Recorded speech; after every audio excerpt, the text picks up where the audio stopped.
May 17, 2026, araw po ng linggo at pangalawang araw po natin dito po sa Bakasyonan Resort sa Iba, Zambales mga kabiyahero.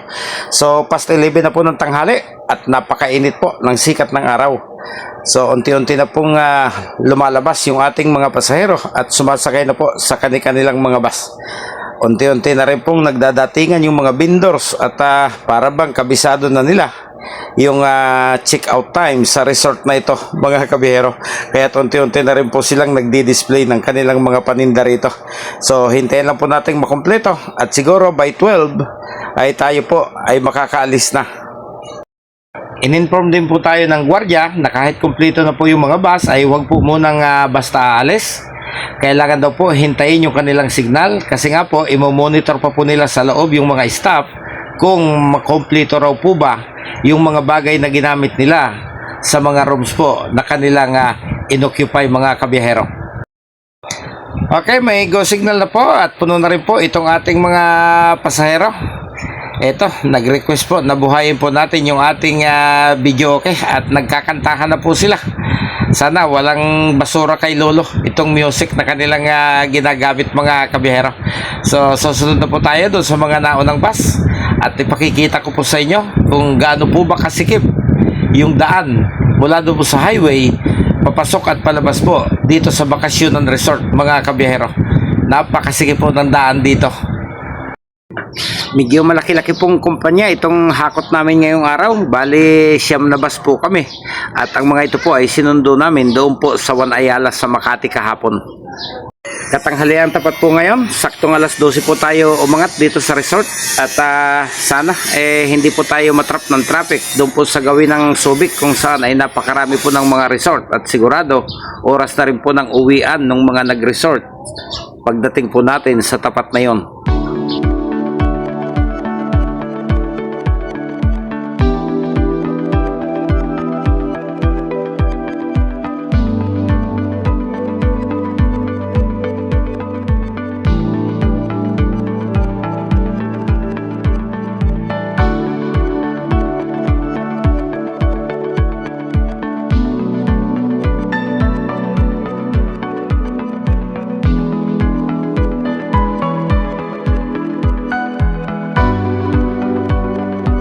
So ganyan po kasi kung napapansin po ninyo, yung pong side ng bus ay halos dumikit na po doon sa mga puno at doon sa pader po nitong tabi ng daan mga kabiyahero.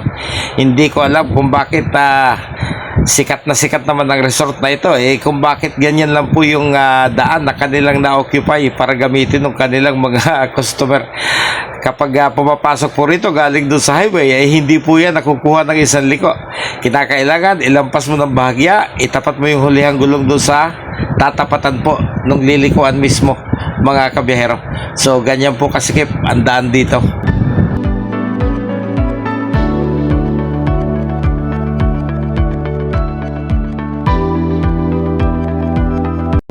Mga 300 meters lang naman po ito siguro, more or less, mula po doon sa highway.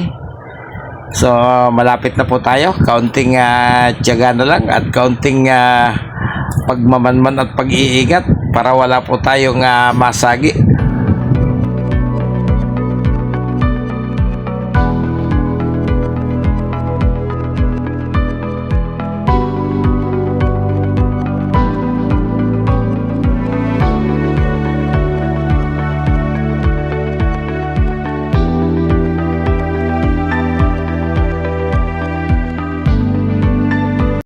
Okay, paglabas, kakanan na po tayo rito. Pag kayo po yung kumaliwa, yan po yung patungo ng Candelaria, Zambales. Tumatagos po yan hanggang sa lalawigan ng Pangasinan. So, kakanan po tayo. Ito naman po yung way patungo po ng Olongapo, patungo ng Metro Manila, mga kabiyahero. Ito po yung ating gagamiting rota. Siguro magda-diversion road po tayo. Hindi na tayo dadaan doon sa bayan ng Iba para hindi po tayo matraffic.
Okay, refuel po muna tayo mga kabiyahero.